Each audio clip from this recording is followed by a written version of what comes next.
Thank you, God, for everything. All right. I know. Y'all are like, why? Why are you trying to sing? I don't care. I don't even care. Whatever. Good morning.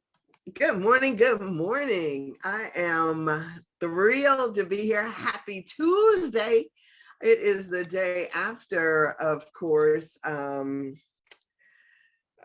President's Day and our gathering, and I am so thrilled. Good morning, Ruth. It was so good to see you yesterday, and I am just so hyped. All is well, all is good. Stephanie is, if she's able to get on, she will be late today. I just saw the text from her.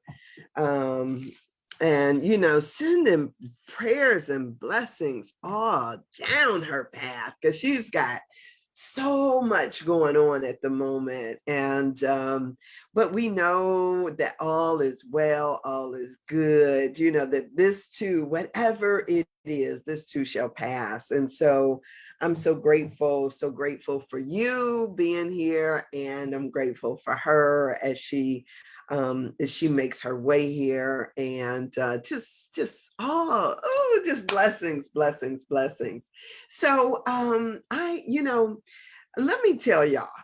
So this morning, you know what, and let me just thank you, Father, Mother God, in this moment, as I recognize that all is good, all is well.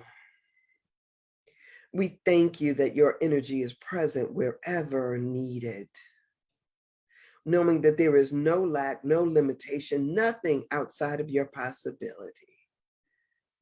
So right wherever we are, wherever Stephanie is with her mom, her dad, her grandchild, we thank you for the healing blessings that is surrounding them. I thank you for this space. I thank you for everyone who tunes in. I thank you for your touch as you move through and speak through these words that are spoken here. We bless it all. And I release it to the ethers, knowing that my stuff, it can't return unto me void, because there is a power for this universe for good, and that I use it each and every day, all the time. And so I know that the molecular structure of things change around me and my life, and in my words that I speak, they have power. And I am so grateful and thankful to know that. And so I let that go, and I'm giving thanks that it's already done. And so it is. Amen.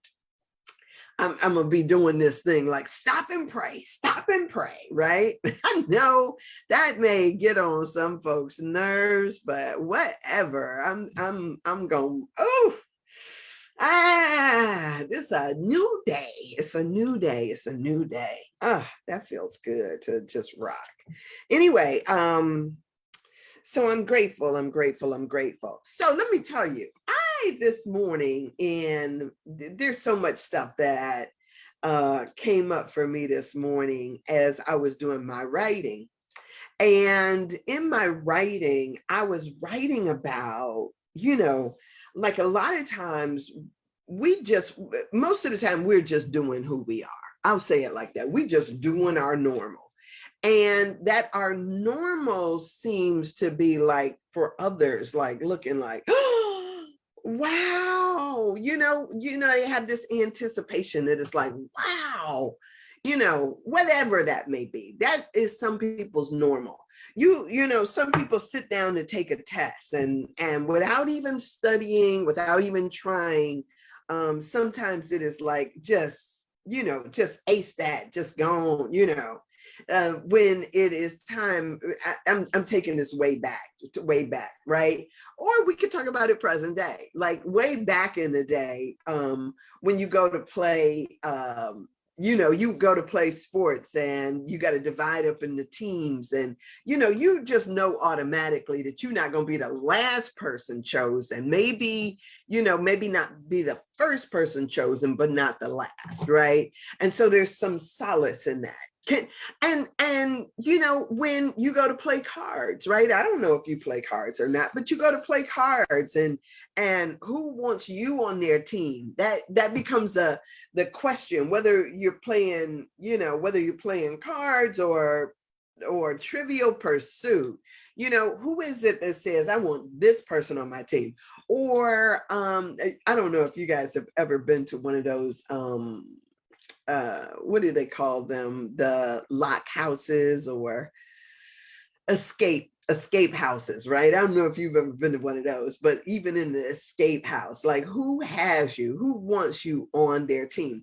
So there is all through life these kind of things that either affirm or say or make you question what your strong suits are, right? So I don't know, it's like if you were running a cooking competition, would you be like the first one chosen on the team? If you were to be if acting, right, are you going to be chosen? It's always that thing that there are these moments where it seems as if they're decisive moments of whether or not we are going to be affirmed or not. And so as I was writing about this kind of idea in my from my book, I started thinking about the places. Like, nobody is going to choose me for a singing competition unless you are trying to, unless it's a joke, right? Nobody is about to choose me in that arena. There are some places, and I don't even feel bad about it anymore, right? It is because it doesn't stop me from singing. As a matter of fact, usually, I tell y'all, usually when somebody says karaoke, I'm like, oh, I'm the first person running up there. And knowing that everybody is going to be like, because I have been to speaking things where, or one of those singing competitions, the karaoke thing. And when I come down off of the stage, people won't even look at me. They just be sitting up there acting like they got something else to do, right? It's all good. It is all good. Because I have taken enough beat downs off of my siblings about my singing to be like, all right, well, y'all can't say nothing to me that's gonna hurt me, right? It's all good. But I do it on purpose, because if I could get up there, if I could have the audacity to sing with whatever I'm doing, if I could have the audacity to do it, then any and everybody should be able to. And then it turns into something that's fun, as opposed to everybody trying to get up there and, be Miss Perfect, or, Whitney Houston resurrected or whatever. It should be fun. So let's make it fun. And that's what I try to do. Anyway, as I was writing about an incident that happened with my nephew, one of my nephews. And he was of the mindset that he could enter into a dance competition and he was just going to blow them away. And so he was just all of the mindset, like, I'm about to win this. Let's go, auntie. He just, hyping. And I'm looking at him like, dude, right? So here's what hit me today. What hit me today is that his idea of dancing came from doing that the we thing, where you stand in front of it with the little batons in your hand and you try to make the moves that you see on the screen. And so, he was thinking that he was like jamming, because he was holding, he had his little fist balled. It wasn't this, right? It wasn't all that. He had his fist balled up and he's busy doing these little moves like Michael Jackson would do, right? And I'm sitting there thinking to myself, like, at a certain point, he's going to look around and he's going to see that these people who couldn't afford a Wii are actually out there dancing, right? But he didn't look around. He was just like so convinced that he was getting the point, right? And so what struck me today is that now that I've got another set of nieces and nephews that I'm around all the time, one of the things that I realized too is that they are in their dance moves, always doing this stiff stuff. And I'm thinking, where did y'all get that? And today I'm like, I had one of those like duh moments. Like, it's that we all over again. That we has said that that we is making whatever machinery, whatever TV thing, they are making it seem like the cheerleading moves is dancing. And I mean, that's just like not the case. Okay. So,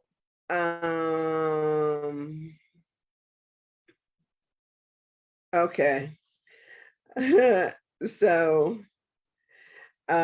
Stephanie says that now she can't get a network because she's someplace where I guess the internet connection is not allowing her to get on Zoom. So yeah, anyway, whatever. But it's all good. I missed Stephanie last week, and but at the same time, one of the things that even when let me I'm detouring again. One of the things that used to happen to me when I worked for WJMO was I had a talk radio show. And, a lot of times I would see hosts come in and they would basically try to throw out topic after topic, trying to get people to call them and then want to hold them on the phone so that they could make a radio show. Well, y'all know, I was like, I go in there and I would say to myself, if somebody calls in or if they don't, Sandra is going to keep it moving. And so I have learned how to, I don't even know if I needed to be taught how to, but I have learned how to, whatever may come, just be like, okay, oh, okay. And that too, incorporate that too, and be good with it. I'm gonna put back on my other glasses and be good with it, So when I miss Stephanie, being here with me.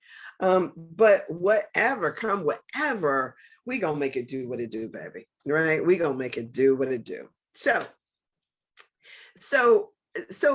I have, and then the interesting thing about this dance competition, I'm back on this other track that I was on. So the other thing that's interesting about this whole dance thing is that what I'm realizing is a lot of kids were raised on and have used that we thing to, as sort of like a babysitter. And if you use it before a certain age, it gets locked into your mind that those moves are dancing moves.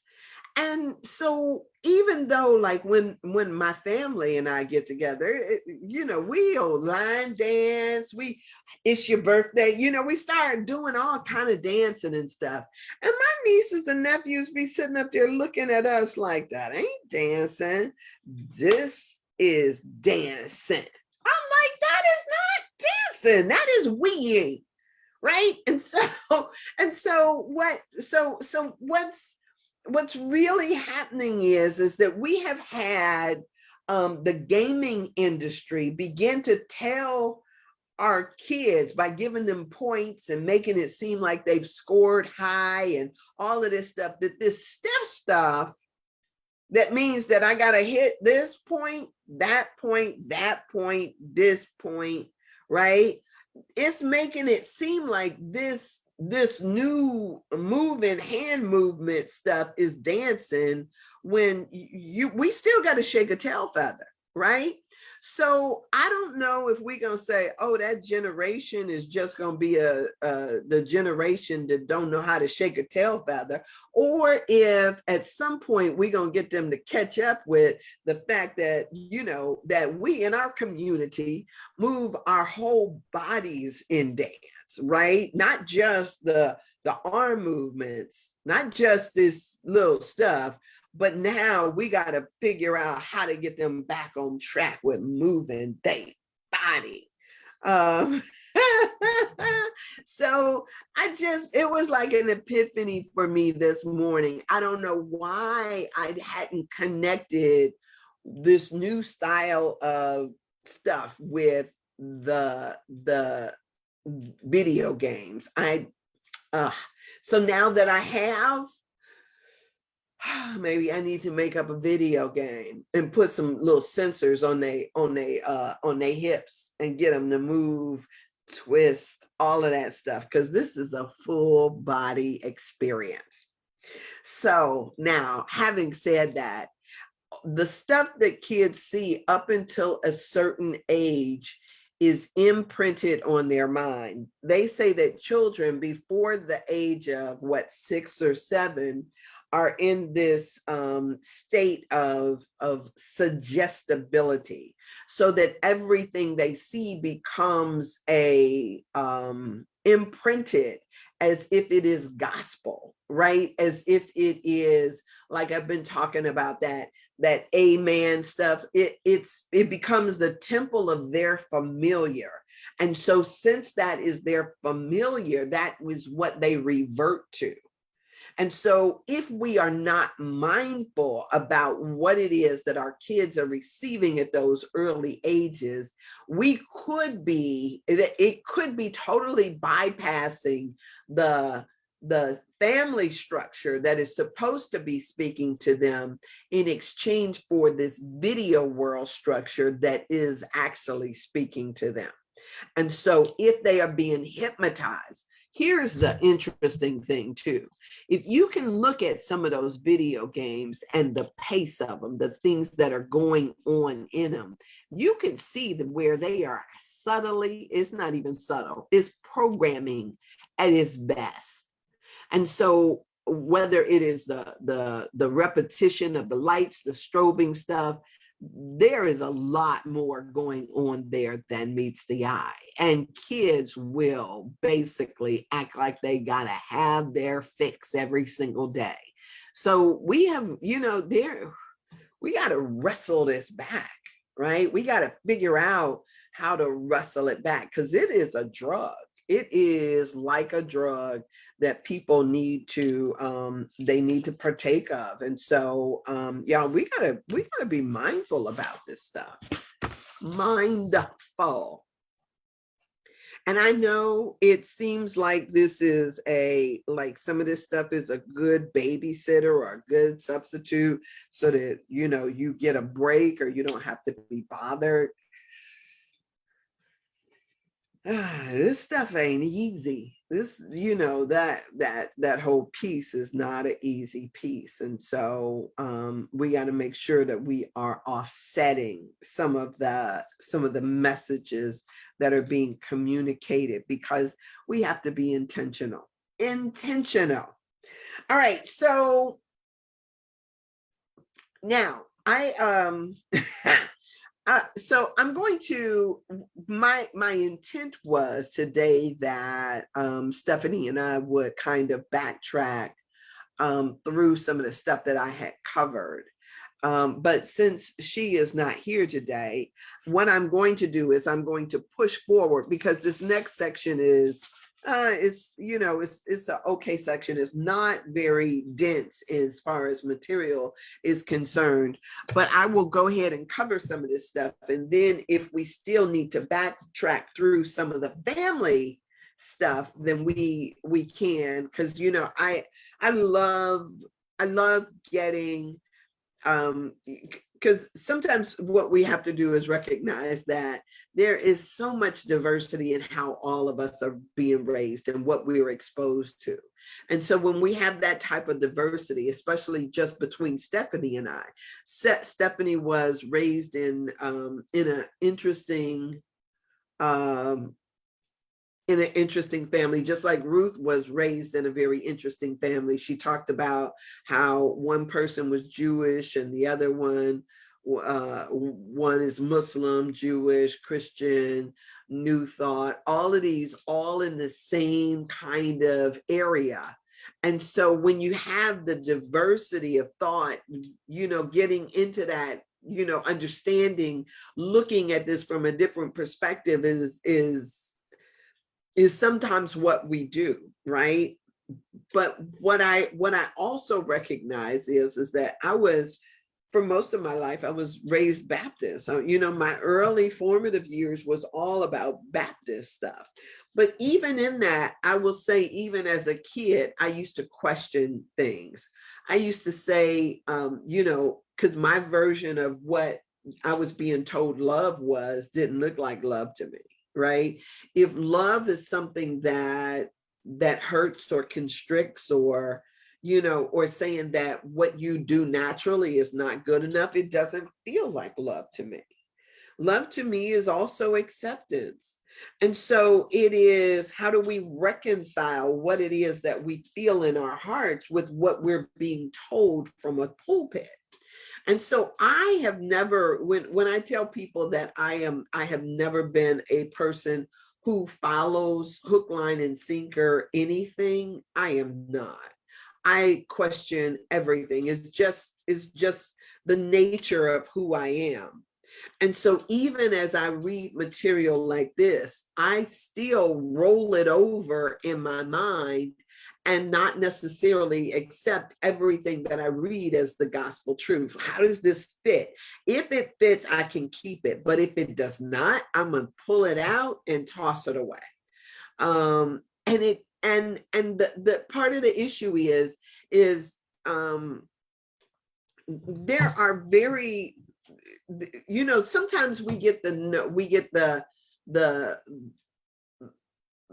message that either you accept something all in its totality or you don't accept it at all. And for me, I have a friend of mine who said that, his wife used to view a menu as a suggestion, right?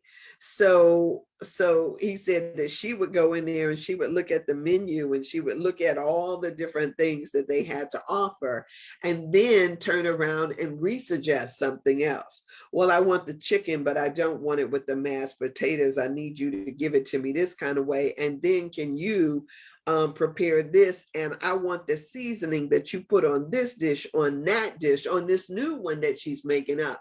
And so everything becomes just a suggestion on the theme that is already there.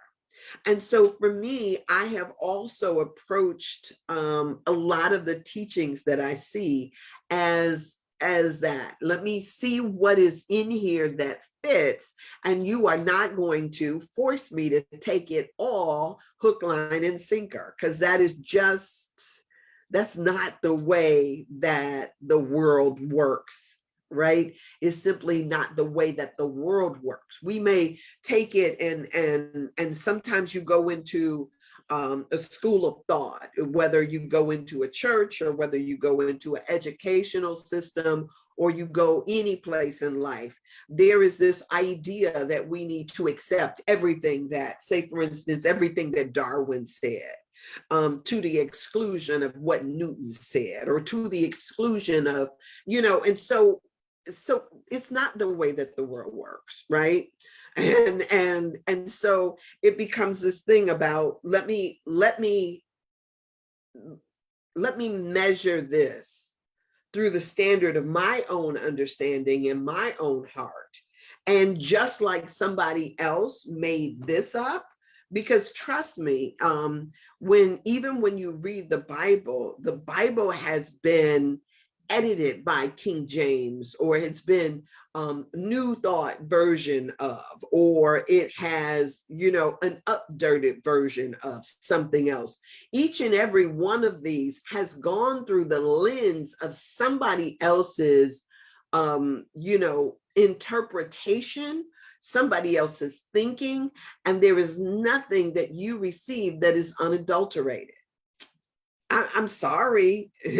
We want to say that it is, but even the hands that wrote it, when all of this stuff was supposedly written down, one, it wasn't written in English. Two, it wasn't written on paper. Three, they didn't have something that automatically, put it down exactly the way that it happened, because each and every time this stuff used to be transcribed book by book, which means that somebody was writing it, copying it down, and then making other books. We didn't have a printing press when all of this stuff happened.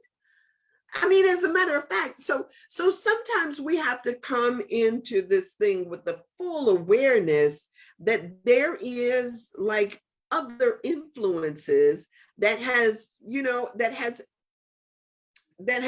been made upon all of the teachings that we receive. So the question is do you have the ability to discern for yourself? And when somebody tries to, and here's the thing, because one of the things that people try to do is gaslight you, as if you are not intelligent enough to make decisions and develop opinions on your own. That's one of the reasons why when you watch the television, people are always trying to summarize or tell you what to think about a particular thing.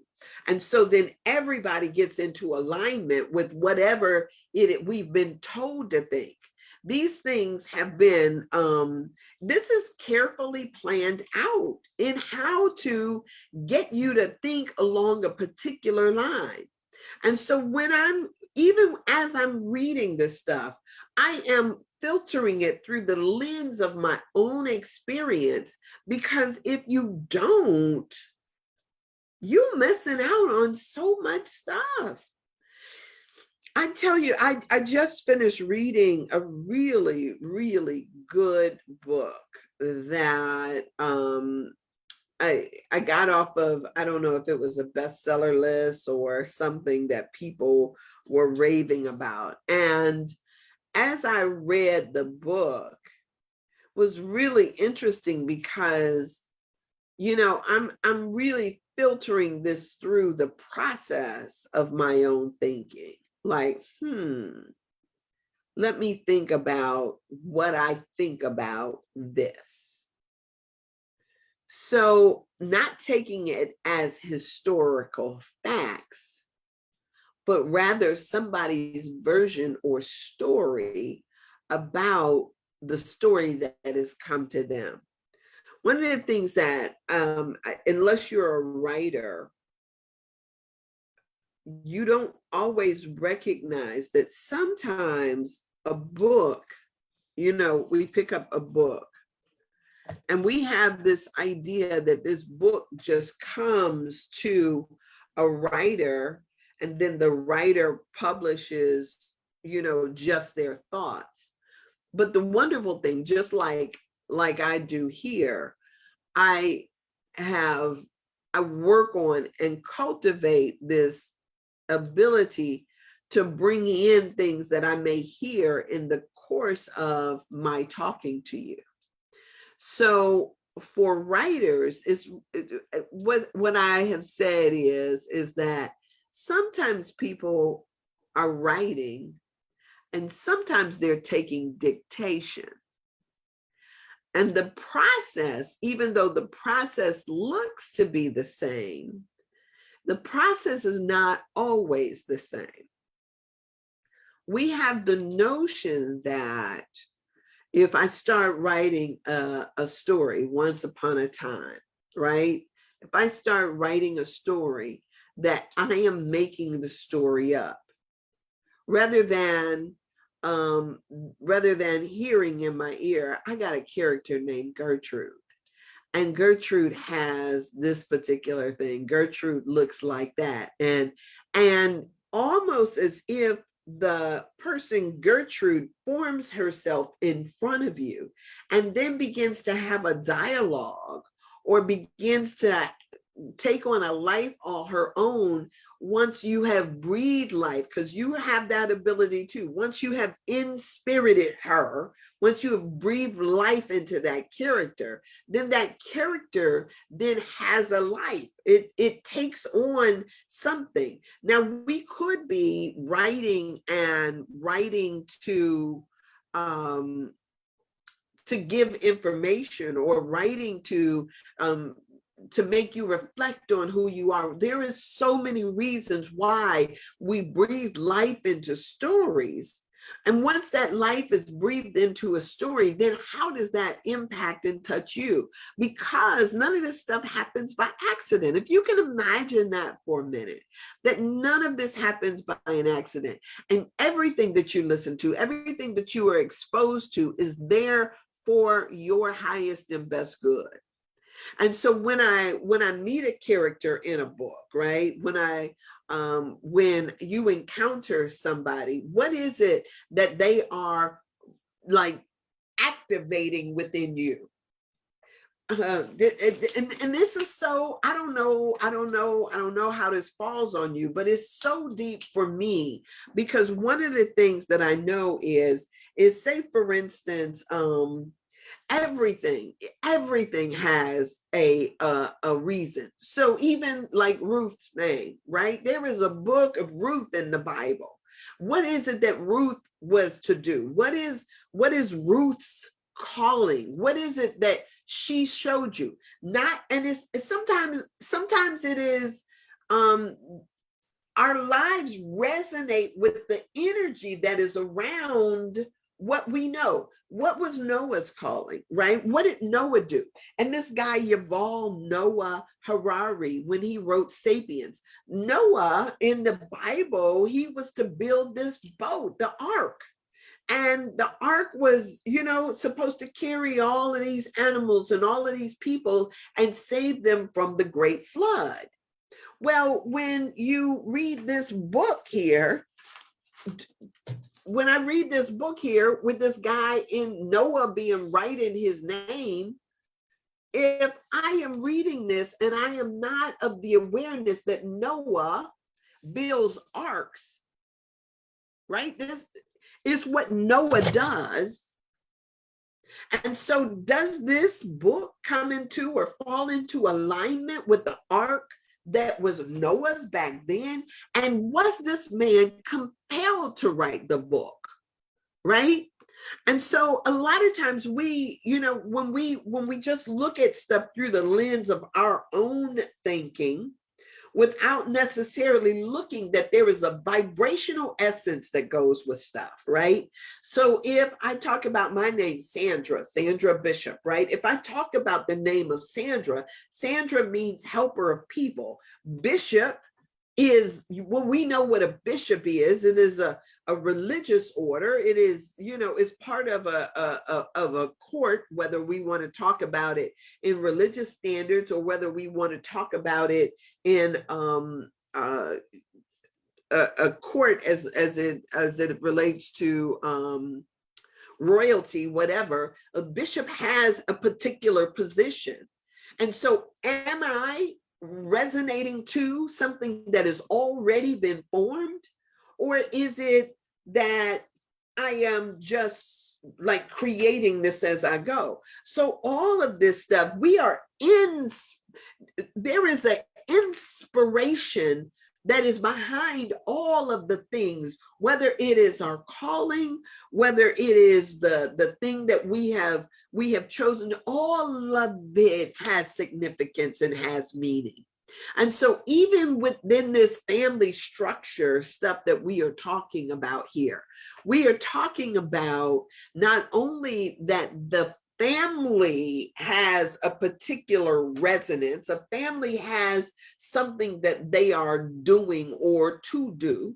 They've got trauma, they've got things that they are working through and working out, as well as now we've got a name on top of that. Now we've got different principles on top of that. We got all of this stuff that is calling us. And so the thing that is operating through our lives, whether we know it or not, that the invisible has become visible and is basically, moving in and through us and through our lives. Whatever it is, our judgments about it, all of that informs how we show up. So when we come to this piece here, when he starts talking about healing images in our brains, there is so much when you start to think about how we go about dealing with the things that are already there. If, say, for instance, as a creative, you have something that, and it doesn't happen literally like this. It's not always somebody stepping into your frame, somebody stepping in and giving you messages. Sometimes you get inspired or caught by an idea, whether you see it on a commercial or whether it's something that in nature, all of a sudden you catch a process and that process begins to speak to you. Like yesterday when I was talking about that plants have vibrational energy to them. They respond to their environment. They respond to the music that you may play or the thoughts that you think or whatever it is. In the Asian cultures, people put fish at the door because fish are supposed to be able to draw in and transform energy. So they are somewhat like even though they're not a dog that's going to bark, they protect the energy of an establishment or in your home. And so that's one of the reasons why you always see fish tanks at the entrance of Asian establishments, because they know that there is some power to that. When you get a hold of an image and that image has a representation for you, then it is also trying to understand what it is that it is coming to say. So in this book, when we get into this healing images in our brain, he starts to talk about this, I don't even know how to say this man's name, Doge, I think it is.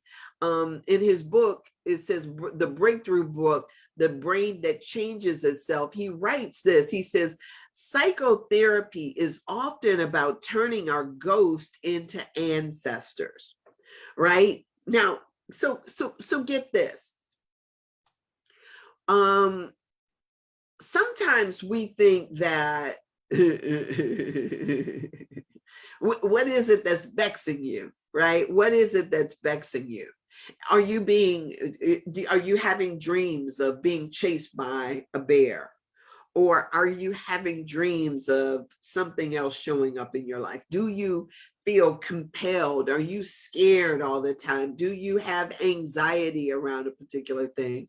How is it that these things show up in our lives?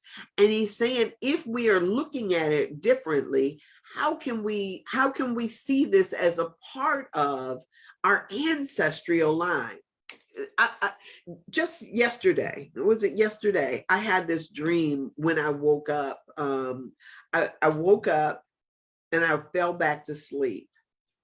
And then I woke up again. But I woke up again in the midst of a dream.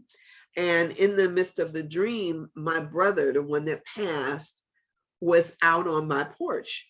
As a matter of fact, as I approached the door, I could see that somebody was outside of my door.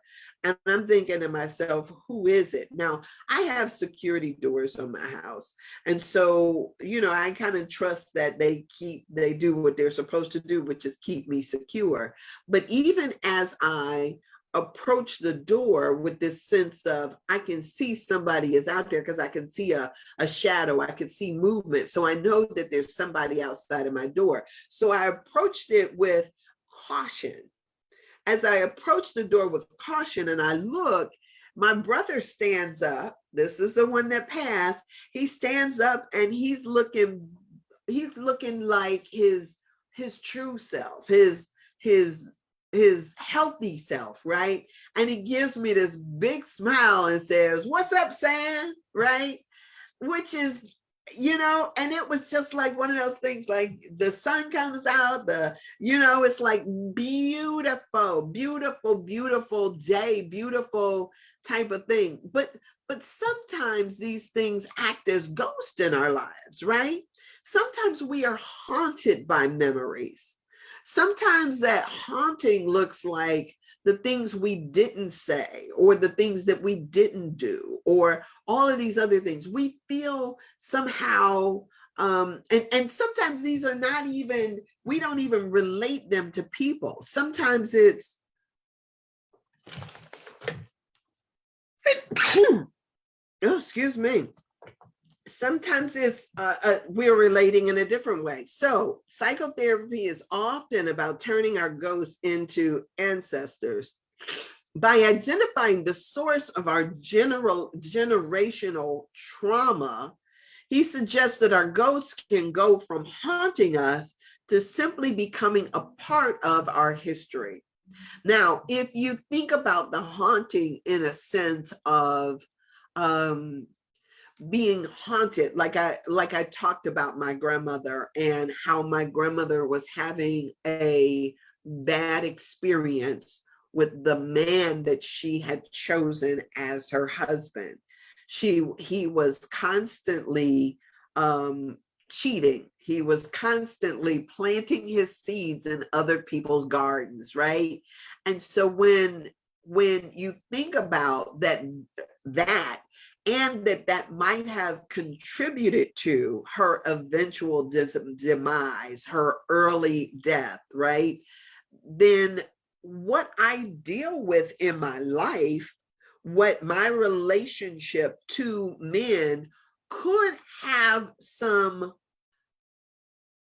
its origins in issues that she went through that causes me to not want to be entangled in anything that I may perceive as going to cause me that same type of angst. And so therefore I avoid that. So this could be a ghost that is saying, that's always in my ear telling me, yep, nope, not that one. He can't be trusted. Nope, nope, nope, not that. I've been here, I've done that. You don't need to go down that same path. It causes a lot of things that are on that I didn't even recognize may be informing my current experience. And so he says, they go from haunting us to simply being a part of our history. And if we then understand the propensity to make our decisions based on that, once we become aware of it, we could say, oh, okay, Grandma, I got this, right? That's what it allows us to do, to say, okay, I get that this was a point for you. It's just like somebody who may have a irrational fear of dogs, right? And they can't think of why they have an irrational fear of dogs, or you can't think of why you have an irrational fear about heights, or you can't think of why you run from a worm, or you can't imagine that the things that are vexing you are not even yours, but you know that you haven't had any prior experience, right? If you know that you haven't had a negative experience with a dog, but yet and still you have an irrational fear when it comes down to a dog, sometimes we get it in our minds that, oh, well, if I listen to the stories, I understand now, because what I know is, remember a few years back where that kid got killed by some dogs? I mean, got literally mauled by a couple of dogs, and people heard it, but they didn't recognize or didn't know what was going on, that these dogs had killed a child.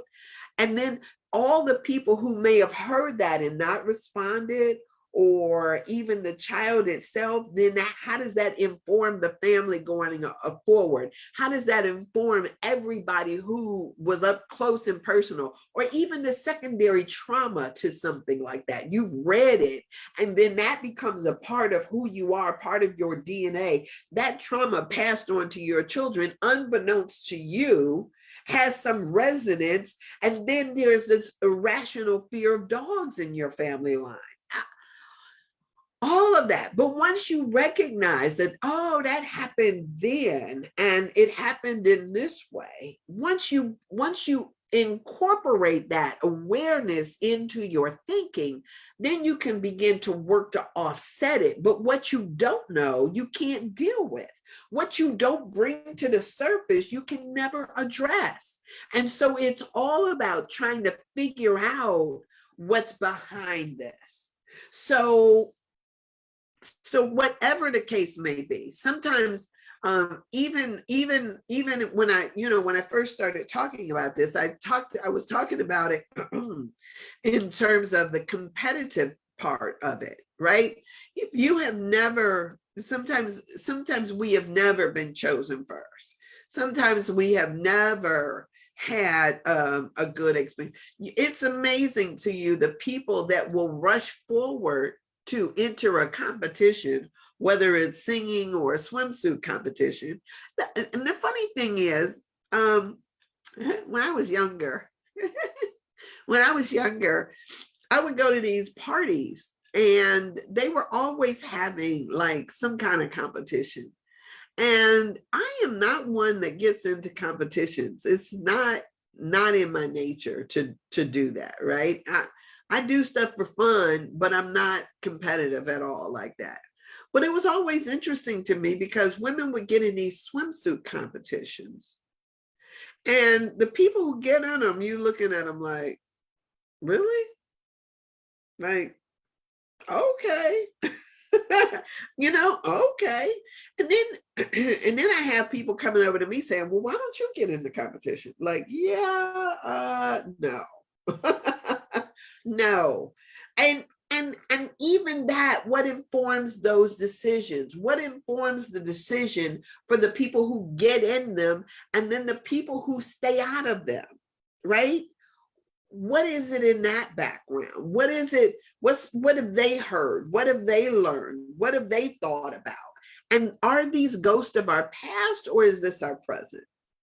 So it's just always interesting to me to really try to look at this in terms of whether or not this is an ancestral leaning, or if it is based on your choice and who you are. So I'm going to just go through this, and then I'm going to let you go because it is time to go. One key way we do this, he says, is by allowing ourselves to be moved by an experience or image strong enough to overshadow the old trauma, emotions, and sensations that live inside of us.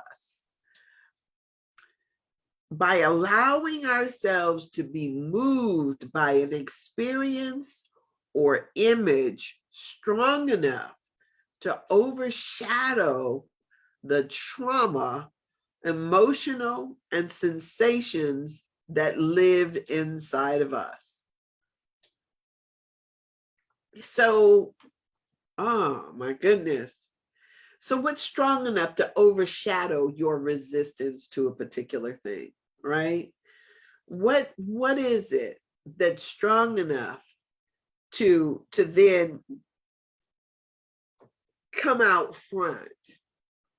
Right? Is it that you actually win, or somebody pushes you to the front? It could be any number of things that causes you to overshadow what it is that you have always believed and always done. Now, we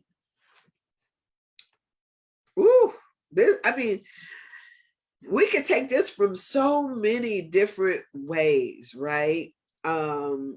Say, for instance, in your family, there has always been relationships that didn't end well. Could you imagine you saying, yeah, I'm not doing that because of something that I've seen, whether it is domestic violence, whether it is ending in divorce. There's a lot of things that come up, and that you may say, I'm going to avoid this because of that, right? I'm going to avoid relationships because I don't want to be hurt. A guy told me, he's like, oh, he says, I love dogs, but I'm never getting one again because it's so hard when they die. There's any number of things that may be an abrupt full stop because somebody is afraid to move forward. But he's saying here is allow ourselves to have an experience or an image that overshadows the old trauma that you may have been through. What's big enough to overshadow a trauma that you've been through? And so sometimes it is something like my friend who refused to get a dog because it's so emotionally hard. It's emotionally hard. I had my best friend and he talks about the dog and he goes through and he tells about the story about the dog and then what happened to the dog. And so he's vowed that he would never do it again. Well, just like every time I've ever gotten a dog, I have never purchased a dog before. It's always been that somehow, and I'll say I've been gifted with dogs before. But if I had to go out and say of my own accord, oh, I'm going to go out and get a dog, that's not the way it's ever happened for me. So if somebody handed this guy a puppy, I'm sure it would be that he just couldn't resist. It would override or overshadow his resistance because now here's a dog. He probably, and it's really hard if you say that you love dogs and somebody places a puppy in your hand, it's really difficult to say no. And so what happens is then there's that override, that overshadowing of your resistance, because now what's your excuse? Now, now it's pulling on your heart. Now you're in that situation. And so sometimes those things happen, whether it's in relationships that I've had an override happen for me, right? In all of my resistance to, like, no, I'm not doing that, I'm not that. And then somebody walks in and it's just like, oh, wow. And you then clear the deck because now what you perceive to be what you've been waiting for all along shows up. And when it's right, it's not hard to override or overshadow. But when it's just in a theoretical sense, then yeah, it's like, yeah, no, I ain't doing that. I ain't, right? Until it becomes actual.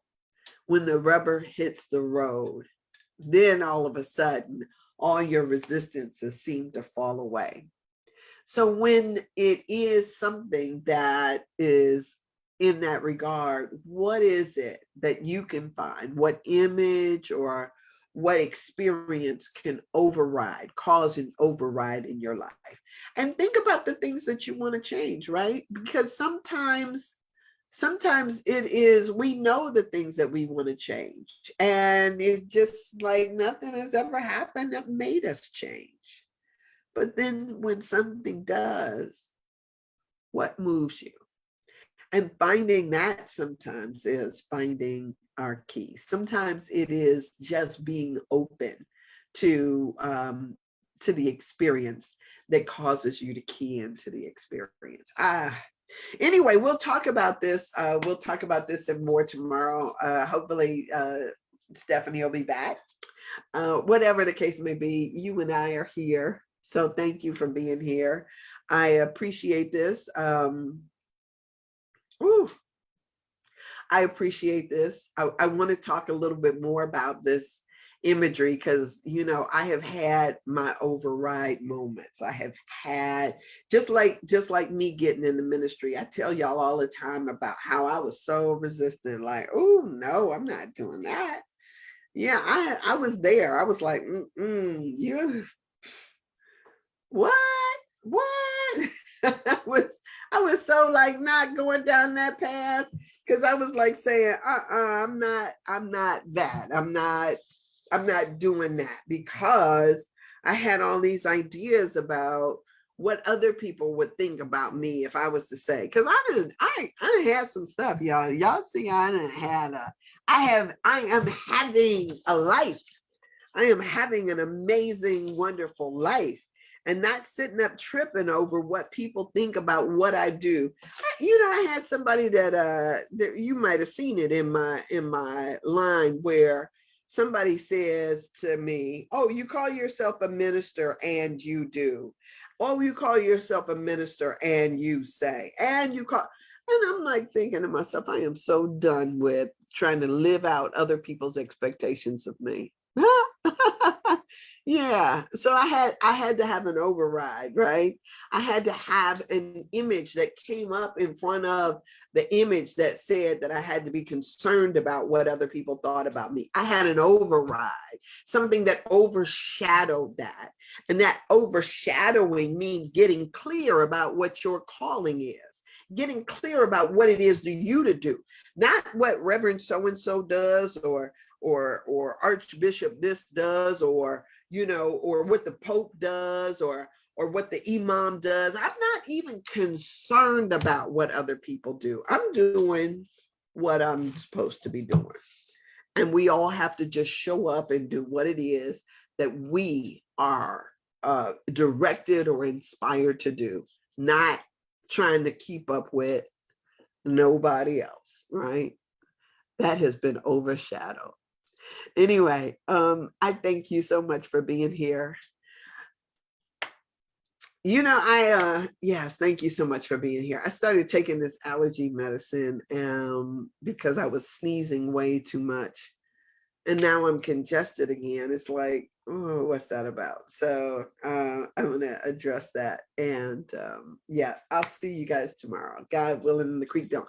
Oh, I might be back on here today because I do get to do my radio show either today or tomorrow. So I might be back. So just a warning. All right. So blessings to you. Have a terrific Tuesday. Thank you so much for being here. I absolutely adore you. And I pray that your day is all you desire it to be and so much more. Set your intentions right now for it to be whatever. If you want it to be fun, or if you want it to be productive, or if you want it to be gregarious, whatever it is, set your intentions right now. Hold it, hold it. See yourself working through that to-do list. And as you hold that image in your mind, just checking off, checking off, checking off. And we say yes to it. Let's override this tendency to be inert. Yeah. And do what it is that you need to do to make this a terrific Tuesday for you. All right. Blessings to you. I will see you tomorrow. All right.